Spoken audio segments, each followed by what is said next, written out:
sur Palavas TV, journal du mois de mars, journal réalisé dans des conditions particulières, vous devez vous en douter, du fait du confinement. Pour l'instant, je vous amène sur l'Oursinade, 3e édition, puisque c'est un reportage que nous avons eu la chance de pouvoir réaliser avant le confinement.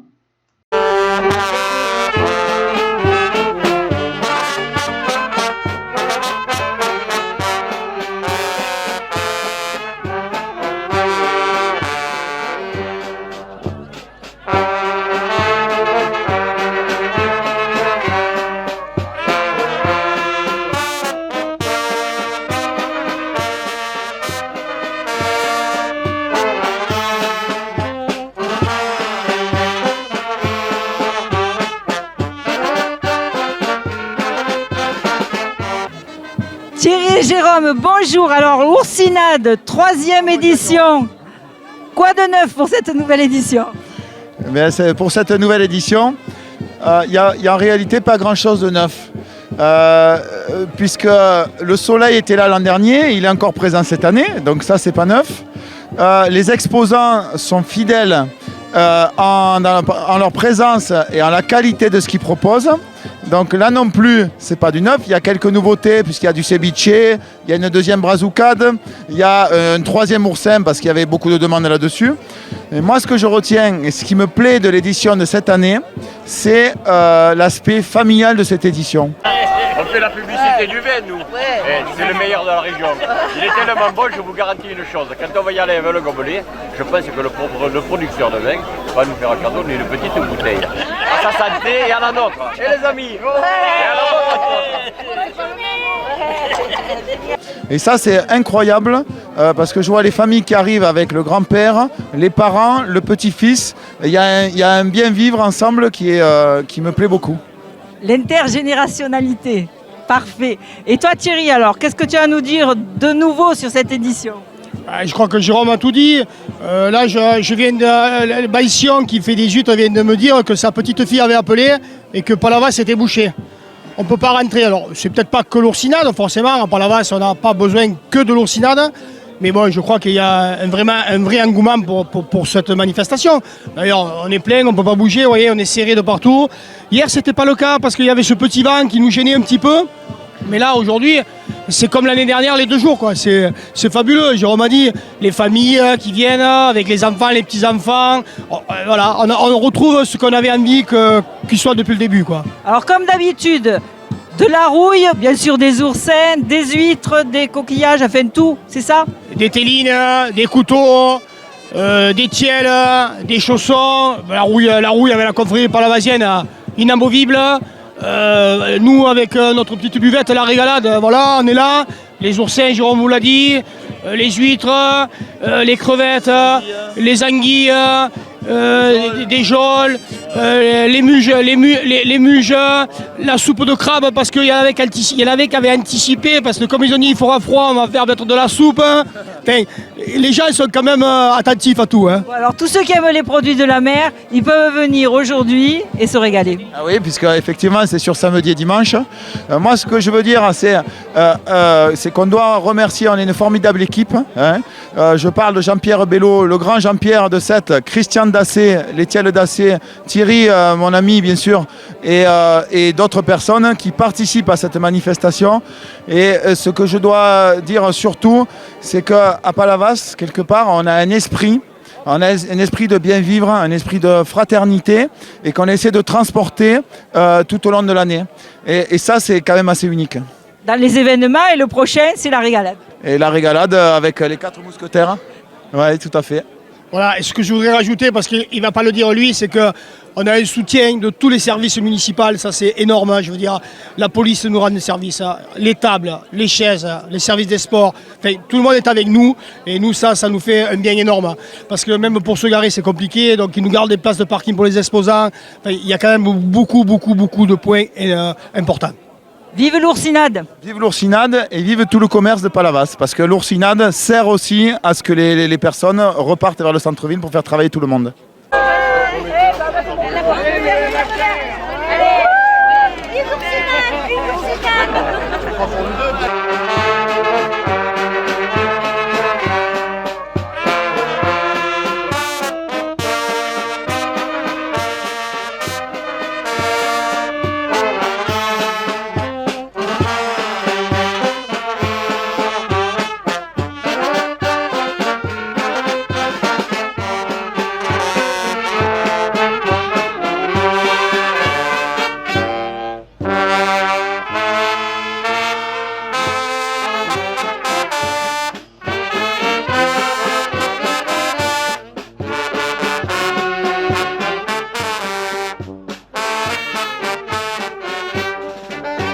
serre les dents, coup de poing et l'ennui me courbe le dos. Ils arrivent le ventre alourdi de fruits et de bateaux. Ils viennent du bout du monde apportant avec eux des idées vagabondes, reflets de ciel bleu, de mirage. Maintenant à peu près de pays inconnus, l'éternel été où l'on vit presque nu. Sur les plages, moi qui n'ai connu toute ma vie que le ciel du Nord. J'aimerais débarbouiller ce gris environ de bord. Emmenez-moi au bout de la terre, emmenez-moi au pays des merveilles. Il me semble que la vie est... Pour la suite de ce journal n'ayant pas d'actualité, nous vous avons réservé des replays des années passées. Donc, pour l'instant, nous allons retrouver les Ridophiles qui nous présentaient en mai 2009 une pièce qui s'appelait Les Fous de la Reine. L'appui de la commune de Palavas, donc des soirées de théâtre amateur, une fois par mois, comme vous venez de le dire, d'ailleurs baptisé aujourd'hui Festival de mensuel de théâtre amateur à Palavas. Et donc nous faisons venir des troupes de théâtre amateur du département de l'Hérault, mais d'autres départements aussi. Et nous-mêmes, la compagnie Les Ridophiles, qui a ses propres spectacles, a présenté les siens ici. Et le 7 décembre prochain, d'ailleurs, à l'occasion du Téléthon, présentera la nouvelle pièce qu'elle prépare, à savoir Le Bourgeois Gentilhomme. Dans ce siège, j'ai des hommes de main qui ont puni de mort ce misérable. Allez, ne pleurez pas. Arnaud est un incapable, mollasson, moi qui n'en rien. Arrête, le fou, arrête. Oh, je te fais empaler, oui, je sais, majesté. Alors vous êtes combien dans ce groupe? Alors, si l'on compte tout le monde, une quinzaine. Techniciens, comédiens, oui. Et donc vous vous entraînez toute l'année? Bien sûr, notamment dans cette salle, qui donc est mise à notre disposition par la commune une fois par mois à l'occasion de ces fameuses mensuelles. Mais bien sûr, nous répétons d'autres lieux, chez les uns les autres. Et nous avons par ailleurs 2 autres pièces qui, entre guillemets, tournent déjà depuis plusieurs années, à savoir d'une part Devinez qui, tiré du roman d'Agatha Christie, Lady Petit-Nègre, et d'autre part La longue vie d'Élisée Bismarck, où je suis un centenaire horrible, mais j'adore le personnage. Vous avez des thèmes favoris? Pas vraiment. Non, je ne dirais pas ça. On est ouvert à tous les registres, je dirais. Ceci étant, on est plutôt sur des comédies, encore que parfois comédies un peu grinçantes, notamment la dernière pièce dont je viens de parler, ou comédies policières comme Devinez qui, et puis du Bourgeois Gentilhomme, je ne dirais rien. Va plutôt me chercher mon nouveau ministre. Il sera certainement de meilleurs conseils que toi. Oh, ça, je n'en doute pas. Un homme capable de tuer de sang-froid un jeune prince de 30 ans vous dira froidement ce que vous devez faire. Alors ce soir, qu'est-ce qu'il y a au programme? Alors ce soir, il y a une compagnie qui s'appelle Les Escogriffes, qui est déjà d'ailleurs venue ici, si j'ai bonne mémoire, en février 2017, présenter Très chère Mathilde. Et ce soir, sous la direction de Frédéric Mounier, qui est également comédien, est présentée la pièce Les Fous de la Reine, une comédie avec beaucoup de qualité.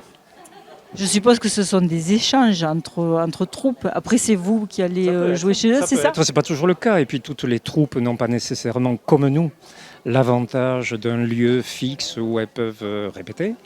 Mais oui, cela arrive, bien sûr. Très bien, écoutez, on va regarder Les Fous. Je vous souhaite une excellente soirée et je vous invite à venir dans 15 jours, le 8 juin prochain. Ce sera le dernier spectacle de nos mensuels qui est superbe, je n'en dis pas plus. Une pièce dans un tout autre registre, plus difficile, mais magnifique. Ça s'appelle Montserrat. Vous arrêtez donc l'été et après ça reprend septembre. Tout à fait, puisque vous le savez sans doute, ce lieu reste un lieu de culte. En juillet et août, et donc des offices ont lieu ici. Et nous reprendrons en septembre donc pour 10 représentations sur les 10 mois à venir. La programmation est déjà fixée. Accouplé pour toujours. Majesté. C'est ainsi qu'on se présente à sa reine. On ne se prosterne plus. On ne rend plus grâce à sa gracieuse majesté d'être invité à partager ses réflexions. Soyez assurés, sérénissime, que j'en suis flatté, mais... Mais quoi? Vous avez d'autres projets plus excitants à caresser? À propos, comment va ma fille? Votre fille? Comment saurais-je? Votre fille, comment le saurais-je? Petit retour en arrière sur le début de l'année 2020 avec l'inauguration de la caserne des pompiers. Vous savez que les pompiers sont très sollicités actuellement. Un petit hommage de notre part, ça fait du bien.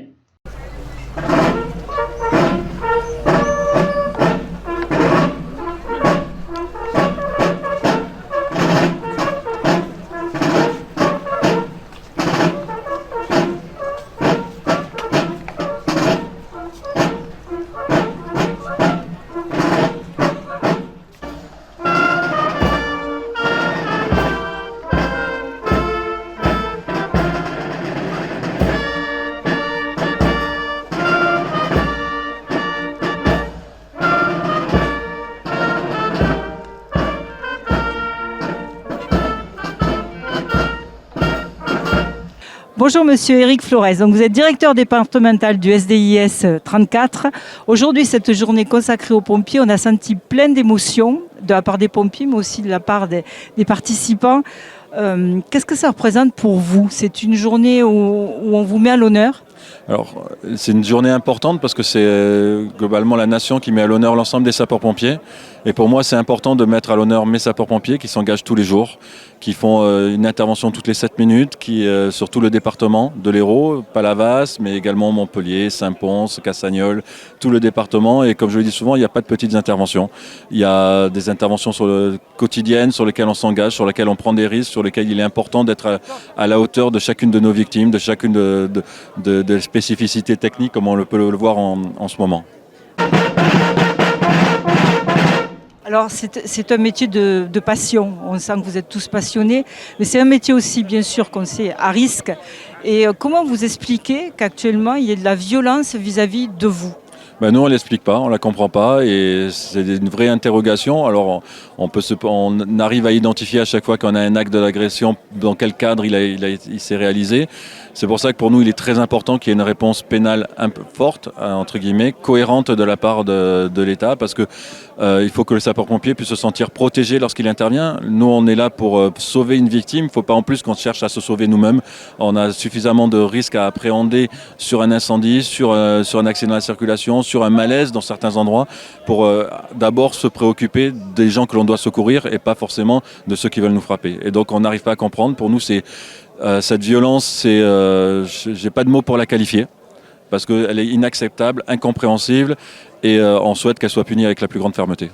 Alors, est-ce que ça te décourage? Est-ce que vous voyez moins de volontaires pour être pompiers à cause de cette violence? Non, parce que la force des sapeurs-pompiers, c'est de toujours avoir cette résilience, de toujours avancer, de toujours pouvoir se mobiliser pour porter secours. Et les gens et les citoyens qui veulent s'engager voient avant tout les secouristes que nous sommes, les sauveteurs que nous sommes. Et c'est là ce qui fait la force de notre engagement, c'est l'expérience que l'on peut vivre au travers de certaines interventions marquantes. En tout cas, merci aux sapeurs-pompiers de tout ce qu'ils font pour la population. Merci à vous. Voilà.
ben, je vous donne rendez-vous le mois prochain dans des conditions meilleures, nous l'espérons tous.